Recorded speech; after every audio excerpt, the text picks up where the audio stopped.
So this is a few minutes a day for peace, my investment.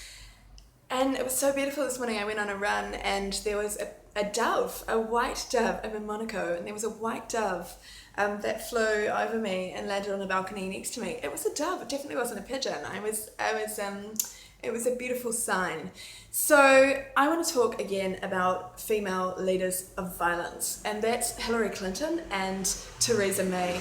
And I joked yesterday because I started a little petition, which is like, I think I doubled my number. I thought I might get it signed by 3 people, and I think 6 people signed it. But look, I don't have the reach or audience for this sort of thing, but I definitely think it's the right idea. A snap election for the UK means that 326 members of parliament need to vote no confidence of Theresa May. I think for brand UK as a new independent nation, it's imperative that this statement of Theresa May made, where she said she was, without flinching, without blinking, she was willing to use an atomic bomb to kill 100,000 innocent women, children and men, makes her an illegitimate leader. The way people often say, but how can we stop the wars? We have to put leaders in power that stop the wars. We need to put leaders of peace in power. There is a leader of peace in the UK at the moment. His name is Jeremy Corbyn. I'm not a fan of central government politics. I believe in decentralisation. I believe taxpayers' tax money spent on a local level is going to be far more constructively spent, and stop the industrialists and defence companies from stealing the nation's tax money to go and empire build elsewhere and destroy other people's lives in other countries where they have no legal right to be, as they're doing in Syria at the moment by paying insurgents sneakily, naughtily, because it's totally illegal, funneling the money in, sometimes stopping and actually putting weapons in their hand, but probably saying, here's the money and there is the weapons supplier, UK company, French company, and doing that to skirt international law because they're not allowed to be in Syria right now. They don't have boots on the ground. They're paying insurgents. They don't have their own military forces. One, because they can pay militants rather than kill their own people. That's probably, well, no, killing anyone's bad, but that's in their mind probably better. But they can't put boots on the ground because they have no aggression, active aggression from Assad's government that allow them to militarily enter the country by force. So they are kind of keeping to some rules, kind of. But anyway, that's not my point. My point is that we've got a woman who is in charge of these airstrikes that are killing hundreds of innocents at a time in Syria at the moment. And she is also saying she's willing to use an atomic bomb to do that. Now that's $30 billion, I think I read, that is the budget to make these 4 new missiles or something, atomic missiles. So totally weapons of death, will kill 100,000 people at a time. They're willing to spend $30 billion of that on weapons that should never ever be used, therefore never should be made, and definitely shouldn't be in the command of a leader who says she's willing to use them, and needs them because she's willing to use them. So I'm saying that money should be spent on the dignity of the UK people, and I'm saying that the UK people should be, first signing my petition.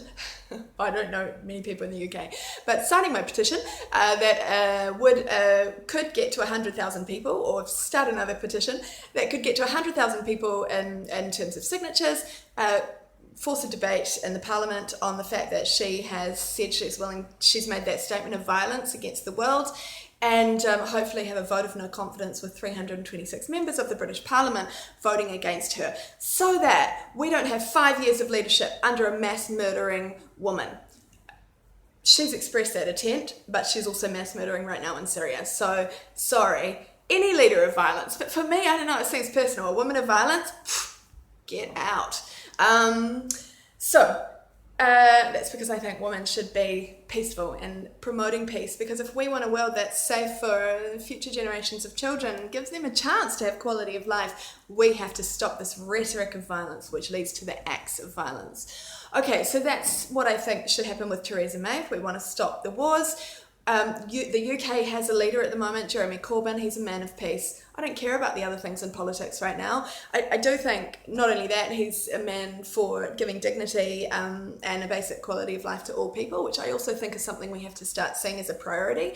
We have to start looking at those most vulnerable first. The people being mass murdered in Syria. If Jeremy Corbyn is leader of the UK, that mass murder stops. And there's not going to be another country and another country and another country where the industrial military complex and political complex, let's not forget, attacks them next. Well, they would be out of the loop. It would just be industrial military, because the political complex under Jeremy Corbyn would no longer be dodgy, I would expect, although again I say I'm not a fan of central government, believe in decentralisation, but it's our option right now. So yeah, snap election, vote in Jeremy Corbyn, withdraw from war over as far as the UK goes.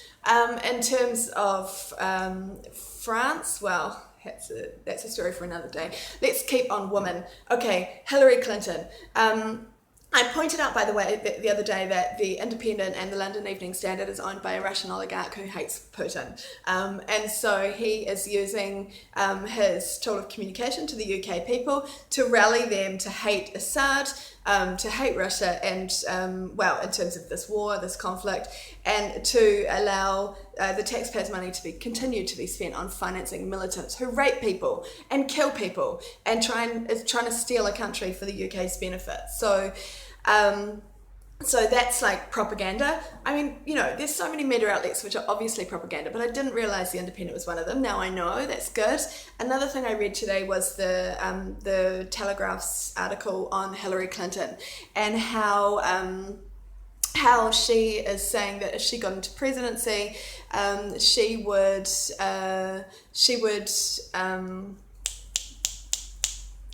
start a propaganda campaign against the Assad regime again. So, okay, first they tried the chemical weapons trick, blaming that on Assad, saying he used chemical weapons on his people when that was totally set up to try and create the humanitarian reason for them to enter militarily. They weren't legally allowed to do it.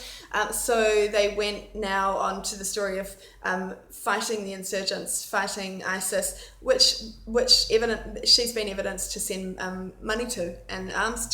So okay, so they're setting up their own enemies so they can come and have a reason to come into the country and fight. But now she's going to flick back to the story of getting rid of Assad because he runs a murderous regime. Well, he didn't actually. He ran a country that was good to women, a stable economy. Before he was militarily aggressed by a consortium of the world's military forces, he was running one of the more reasonable countries of the Middle East. So if they really wanted to get rid of a murderous regime, there might be a few others that they could have tried first. But anyway, let's not digress. We don't want them to try anymore. We want them to stop being interventionists, keep in their own country, and leave everyone else alone. That's a world of peace. So Hillary is saying she wants to promote Assad as this. Again, what concerns me is she can promote him however she likes. What's worrying is that to legally enter with boots on the ground to finish this war for her victory, she needs a provocation, an act of aggression. She needs something to happen that she blames on Assad, and that means more death. And then she will use that as the story to militarily enter, just like the big lie we got told of weapons of mass destruction.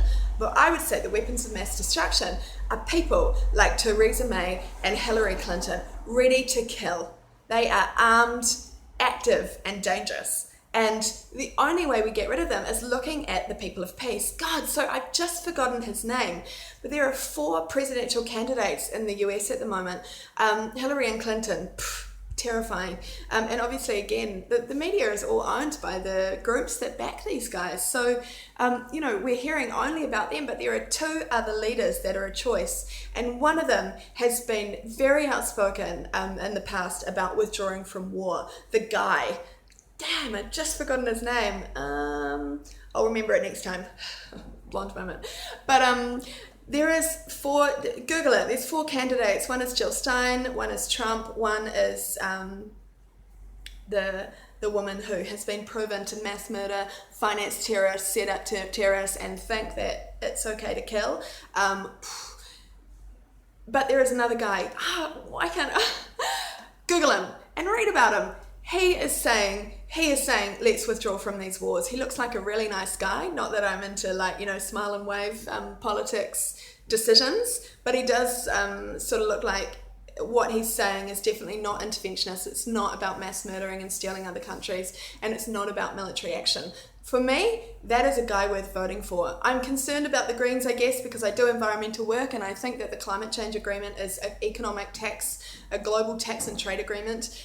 It's not stopping the environmental destruction at all. It makes them give empty promises about what they might do to withdraw their, reduce their destruction, whilst it's completely contradictory to what they're actually doing in all the countries that I work on environmental destruction cases in, which is, signing up and financing and constructing billion-dollar deal after billion-dollar deal to destroy our major ecosystems that future generations, children, need for survival. So I'm not a fan of the climate change agreement. I don't believe in it. I think they're trying to tax carbon dioxide, which is what we breathe in and out. It's what the sea breathes in. It's what the trees breathe in. It's the breath of life. There is no way that you can tax that. And if you reduce, and it's a natural compensation. When the weather changes 800 years later, carbon dioxide is proven to change as in reflection to the weather change. It's not causing the weather change. In my opinion, it's the biggest fraud that's ever been run. If we want to stop environmental destruction, we have to do it by using the laws that exist, one of which I specialise in arguing, which can hold the decision makers accountable. We only need a couple of people held accountable, and the rest of them will be a bit afraid of going to jail for 30 years to life and losing all their money. So they'll stop making dirty, destructive decisions and start being responsible because of their selfish benefit in doing so. That's what we need to do. The same thing, we need to start looking at the mechanisms that can create the change. These wars end when the leaders of violence stop. We need to be looking at the leaders of peace and fighting for them to win. Pacifist militants, as Einstein said. Fighting for peace means fighting for the leaders whilst we're in this archaic system of central governments to get into power who support the withdrawal from war and stopping of murder. So that's my talk for peace today. I'm going to go and have a coffee. Ciao.